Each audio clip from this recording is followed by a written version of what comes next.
double sped, and yet 9 minutes long nearly. You can guess that I'm over the moon by having to narrate this one.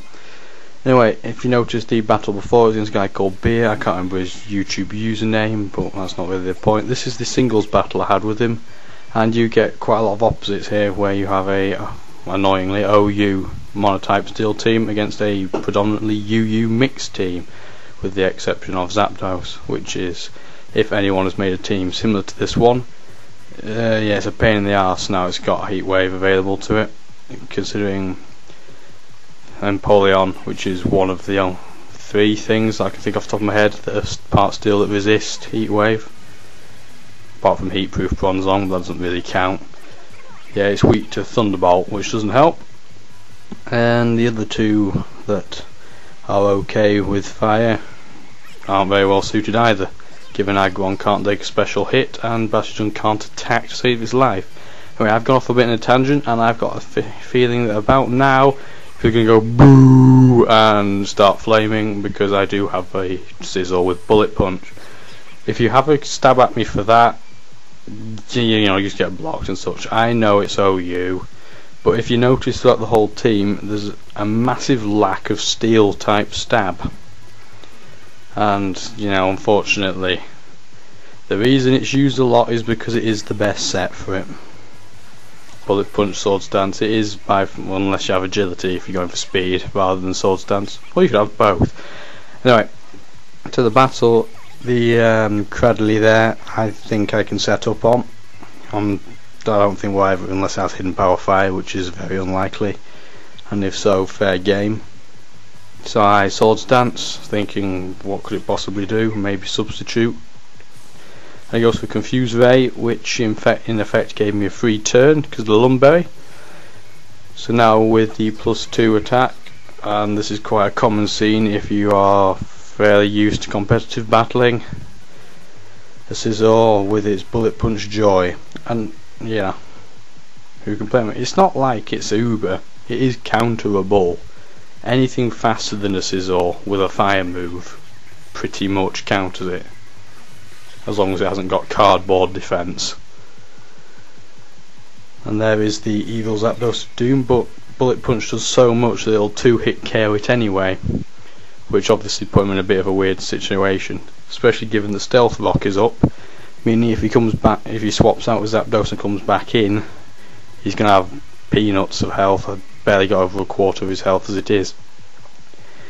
But I can pretty much guarantee he does switch, despite the fact he takes absolutely forever this turn to choose. I mean, multiply this time by 2, remember I'm in double speed. There you go. And he sends out the Kingler, which is pretty much the only thing in his team that could take a hit from it. And because I'm not convinced it'll KO, because knowing my luck I'd get a min hit, I switch out to the Jirachi thing because it's pretty solid against a Kingler, given it's got Grass Knot.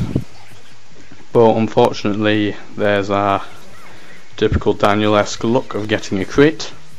Then it is, how much is it? It's 6.25% crit usually, and it goes up a stage, so it's 1 in 8. So someone check on that. It's roughly 1 in 8. It's a bit more, I think. It's in that ballpark figure. Anyway, the Lucario comes out, and because even despite knowing that he's probably going to switch, I use Oversphere anyway, and it did more than I expected to a Claydol, given its best stat is special defense. But I had to take a punt here whether it had Earthquake or Earth Power. If it had Earthquake, I would have been KO'd, and that would have been a bomb. So I just calm mind knowing that if it was Earth Power, and it is, it can take the hit with enough to spare for the Life Orb recoil to not KO it straight afterwards. And this is where I'm a bit surprised. I expected Hidden Power to 2-hit KO from here, and it wipes it out in one go. I'm not complaining, but it's pretty powerful stuff.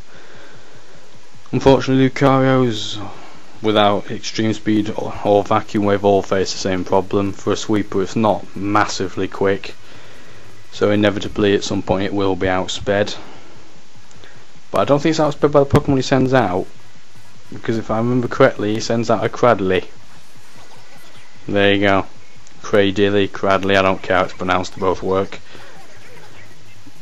And because, you know, sending that out to switch again would be pointless and suicidal, I know he's not going to switch, so Orseal wipes it out. What is Cradley meant to be, by the way? Does anyone... I know... Well, it's a mixture between a really ridiculous plant and a you know, like a form of cactus. Anyway, there's a cue for you, sort of thing, if you want. What item in real life is closest looking to a Cradley or Cradley, Cradilly, who cares? Frostlass is probably going to outspeed me, but given the amount of health I've got left, there's no point switching, so I just hope for the best and get a Thunderbolt in the face, as shown. Hey, it didn't have a hope in hell of surviving that, given its absolutely awful health. And I'm thinking, as soon as the Frostlass is gone, I'm pretty safe against this team, because the only thing that can outspeed me then is Zapdos, and that's got almost no health. And conveniently, there's a way of wiping both sides out due to Destiny Bond, so it gave us both a fresh start. And from here on in, I was pretty confident I was going to win, given that he's got Kingler, Zapdos, and you know, Zapdos is on very, very low health, so it can't be that particularly dangerous. And I wasn't sure if it had Brick Break or not at the time. I'm still, you know, it's a bit. That's why I sent Empoleon out, because of its item. Even if it did have Brick Break and if it was Kingler, it would have been fine. But Stealth Rock took its toll there, and it meant that it was within priority 1-hit KO range, which duly followed. And because now I was very unsure whether it had Brick Break or not, because I sort of had in the back of my head that water and normal's a good type matchup. I wasn't sure. But here's the Venomoth, and because the it's not particularly dangerous despite its ability to make not very effective hits normal damage, if that made any sense at all. With its tinted lens, I think it's his ability. So I'm pretty certain it's not shed skin, given by the amount of damage it was doing. And Drill Peck nails it, as the announcer says. It goes down, not surprised really, given its cardboard defense. And there's the Kingler. And like I said, because I wasn't really sure if it had Brick Break or not, and I didn't know if it had Substitute or not, because I know quite a lot of flailers either choose Endure or Substitute, and I wanted to, because I thought if I used Aqua Jet now, it'd go lower than Substitute health, and it uses Flail instead, which did nothing, because Aqua Jet frankly did nothing. But because I'm still unsure and a bit wary, and I'm still thinking whatever happens, Flail won't kill me, I just keep using Aqua Jet as a safety measure more than anything else. And that wraps that up with the next hit. It's been weird narrating, actually. I've not done it for a while because I've been trying to nail through all the XD vids. And I'll talk to you all soon, maybe. Who knows? I'll speak to you soon, hopefully, anyway.